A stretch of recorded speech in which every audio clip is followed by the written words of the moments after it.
Well, good morning or good afternoon, everyone. I am so delighted to be here. Thank you so much for that generous introduction. As Mary mentioned, my name is Aisha, and I am the founder of Remake. I wanted to take the next 10 minutes to share a little bit more about what we do and who we are, but really I'd love to have a conversation with you. I understand that people are calling in from lots of different places, and so video bandwidth may not be there, but I always think it's nice to at least say hello before I will go ahead and stop the video so you have a face to the name. Just sort of 1 second on my background, I have focused on health and safety and sustainability within the fashion industry for a number of years, getting my grounding initially working with a lot of big brands and retailers who were at that time offshoring a lot of their supply chains, moving from China to Southeast Asia and then increasingly to other places, and offshoring a lot of the health and safety concerns along with that. So really had a grounding around building what sustainable supply chains look like for a private sector, what's the business case to be ensuring that you have that resilience and connection to the workers. I then went on to work for the International Labor Organization for a number of years, working more on the policy side where we would bring government brands and unions to the table, essentially to address working conditions. In my current incarnation, we are more of a consumer-facing organization. I realized in all my years of interacting with academia, with healthcare professionals, and also with the industry that there was a seat missing at the table, and that was everyday designers who were also coming into their consumer life, when often what we're dealing with when it comes to health is health and safety of workers is really, frankly, a design mess. And so I wanted to share, if you are in front of a screen, I am going to do a screen share now and share a few quick slides, evocative images to get the conversation going. It sounds like the chat function is on, so if questions pop up, please do put them in there, because I hope in the next 10 minutes here that we have more of a conversation rather than me simply talking at you. So with that, I will put the video off. And hopefully you can all see my slides. So as I mentioned, Remake is really a consumer and designer-facing organization that educates the next generation of people that are entering this industry on thinking about the human and planetary health impacts of disposable fashion. We do this in two ways. The first is twice a year, we take immersive journeys into communities that are really on the front lines of fashion's bad behavior. So looking at the impact of landfills and the health and safety of cut-sew workers all the way up to raw material. Yemen, who's on the call, was one of our star students from Parsons who came along with us to Sri Lanka. And the idea with these journeys and the documentary and photo footage that we collect is really to drive visual transparency to the industry, but also to pass the mic back to the people who are most impacted by fashion. I think for too long, the industry has very much focused on being a B2B solution. You know, we have audits and hotlines and ways for the industry to understand what's happening, but we really believe that sunshine is the best disinfectant when it comes to building better conditions, which is why we're really focused on driving this kind of visual transparency through our documentary work as well as through our storytelling. And then all year round, we do a lot of campaigning, essentially to educate designers that are entering this industry as well as everyday shoppers on how to really be a part of the solution and make fashion a source for good. And so what I wanted to do today was essentially tell you a little bit about our campaigning through 3 short stories. The first is really the story of our clothes. You know, I think one of the things that people don't realize is how much in our lifetime our consumption has gone up. And I think this is really a root cause of a lot of the health safety impacts that we see on the back end, because the faster we've started to demand our clothes, the more we have speed to market. And also the fact that while we're buying more, we're paying less than we did 10 years ago, a phenomenon that we call fast fashion. This cheap disposable clothing comes with a very heavy price. And so one of the things that we're really out there getting our designers to think about is how do we go back to a time when fashion was not really disposable, when we're thinking about the materials and what we're creating to assure longevity, but then we also educate our everyday shoppers on how is it that you can make your clothes last, because love clothes certainly last. from an impact standpoint, we really look at the entire life cycle of what are the issues when it comes to health and safety in the fashion industry. But we do it really with putting human beings at the center. As you know, the story of our clothes often starts right here at the cotton level. Cotton is a very thirsty crop. It takes over 680 gallons of water to make simply one pair of jeans. And if you think about how many jeans today we have in our closet versus perhaps our parents did, and start to do the math that, one pair of jeans is how much a human being would drink in 2.5 years. And increasingly, we then come up against the natural resource constraints of moving towards this disposable industry.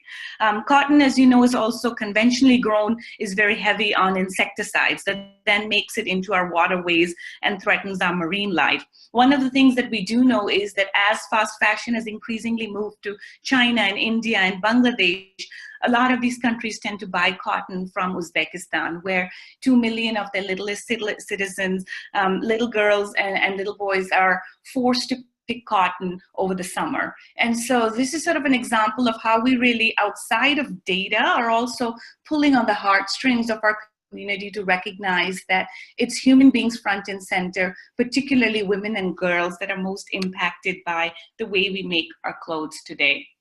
Another thing that has been very successful for our campaigning is to really make the intersection clear between the health of garment workers and the health of everyday shoppers. One of the things that our millennial community cares very much about is what they buy in terms of food. And we really push that conversation to say that if you care very deeply about what you put in your body, you should also be thinking about what you put on your body, because your skin happens to be the largest organ. And particularly here in the US, regulations are very different from Europe. We know that there are 8,000 synthetic chemicals, known carcinogenics, and hormone disruptors that are in our clothing. We know that to ship clothing from Asia to us here in the US, we use formaldehyde to prevent mildew. And the impacts of really human health when it comes to fast fashion, as we've moved to more of these convenient dyes, is still relatively unknown. As someone who spent a lot of time in dye houses, I will tell you that that chemical bleach smell really lingers. It leaves your throat raw. And we do know, even though the data is very spotty, that workers often report, particularly those that work in mills and dye houses, instances of cancer and other medical concerns. And so we really play this connection between the role of shoppers and everyday workers to understand the impact of fashion on their health. With this being the end of March and us heading into April, the thing that really keeps a fire in my belly, and the reason I show up to work every day and care very deeply, is because of this image. This is Rana Plaza, which on April 24th, 2013, really became a defining moment in our industry when it was one of the biggest industrial disasters of our time in Bangladesh. A 5-story building collapsed. I'm sure many of you know of it. And that the fact that 1,134 young lives were lost that day. For me, this is when it became very personal. I'm a first-generation Pakistani American. We were with the International Labor Organization at the time, and recognizing that how much of the conversation was being pushed between whose fault it was, manufacturers, governments, the brands themselves, and realizing that there's just simply a lot of deflection. I think what's also important to realize, even though Rana Plaza is what made a lot of the headlines, was that we had just had the Tazreen factory fire, as well as LE Enterprise, and that industrial disasters, injuries in our industry is not an anomaly.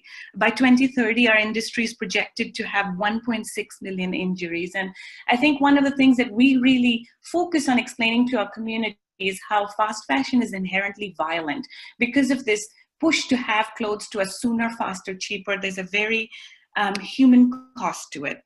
The final thing really, as we look at the life cycle that we're educating designers, especially in thinking about raw materials and end of life, is I think often because landfills, at least until now, have been shipped off to Haiti and to North Africa, it's not in our backyards, we don't realize that so much of our clothes end up in landfills where, because we have so much polyester blend, it's sitting in landfills for hundreds of years. The fashion industry also has an inventory excess problem. I don't know if you've seen Burberry and H&M were in the headlines recently for burning billions of dollars of industry. And so as we think about the fact that, you know, from 2000 to 2015, our production of garments has doubled, but us wearing them before we throw away has gone down by 36%. In China, it's declined by 70%.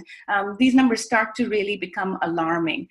You know, we feel great to send off our clothes to a charity shop, to Goodwill here in the United States.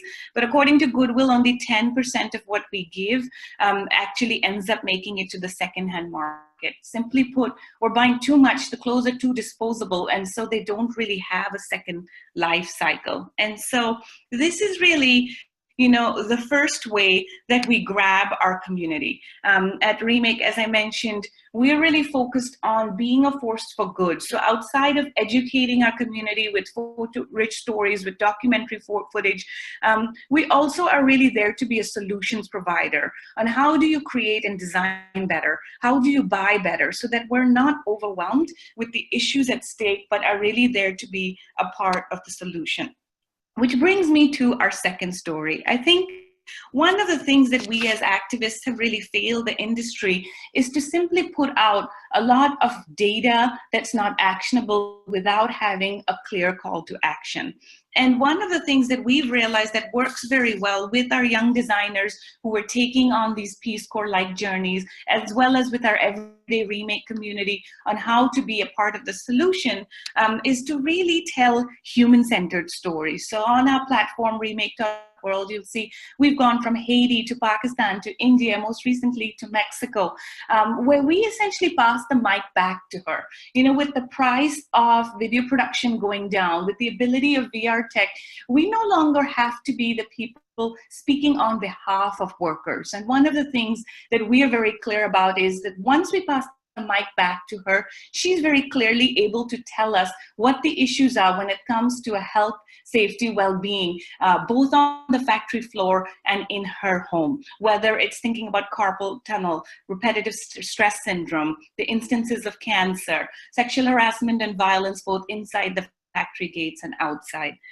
So I thought, because it's on our mind, we're actually headed to New York this Thursday for the premiere of our newest short, Made in Mexico, that I would play a short trailer because it gives you an example of how the activism work that we do is fundamentally different, rather than people in the West who for too long been the perpetrators of the problem, also speaking on behalf of the workers. It's an example of how we essentially pass the mic back to her. So I'll play the short and then give you, 2 quick seconds more on what are some of our call to actions and open it up for questions. So here we go. Está muy bien la moda, me gusta, sí. Pero ¿qué hay con las marcas? Sé que tienen una ética de códigos de conducta y que hablan muy bonito y que les importa mucho su imagen, pero a ellas no les interesa la vida de nuestros productos, ¿no? Ni las condiciones en cómo producen. Where did that shirt come from? Where did that pair of pants come from? Not the store. I'm not interested in knowing what brands you're wearing. I want to know what factory it came from, what country did it come from. Trabajamos para Walmart. Hubo un tiempo en el que sí había muchísima violencia. Dichos que muy difíciles para las mujeres para los hijos. When you meet the women that make your clothes, it gave me everything. Hands made that and suffered like that and are not being treated or paid fairly. I didn't want to feel all of the sadness and all of the anger that was coming from hearing their stories. One of them said, "We've never had anyone to tell." A veces yo me siento que no puedo, que hay tanto mal en este mundo. A veces tiene que pasar algo para que te des cuenta, pues, de que algo está mal, ¿no? Algo está mal y que hay que hacer algo para cambiarlo. Women all around the world are fighting. They're not passive. They're actively fighting against the system that tries to hold them down.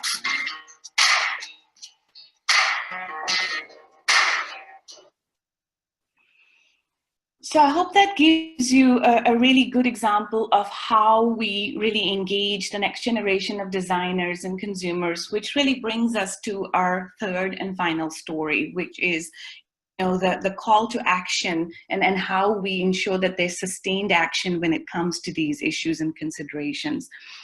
Our big, bold, audacious goal is to get 1 million women within the next 5 years to remake their closet, to be thinking of fashion that respects people and the planet. One of the things that we've been heartened by is the amount of interest when it comes to being more actively engaged as women, both in terms of bringing the design industry to be more inclusive and to be thinking about end consumers and what their clothes say about them. The Future is Female was the best trending t-shirt on the runway. And one of the things that we really play around is this dichotomy between our professed values and what our clothes actually say about us. Because if we don't have an understanding of the production systems or the communities and the amazing women on the other end who actually made that slogan t-shirt for you, then essentially it's faux feminism and it's not actual empowerment. So it's really this connection of, woman to woman. We're unabashedly a female-led,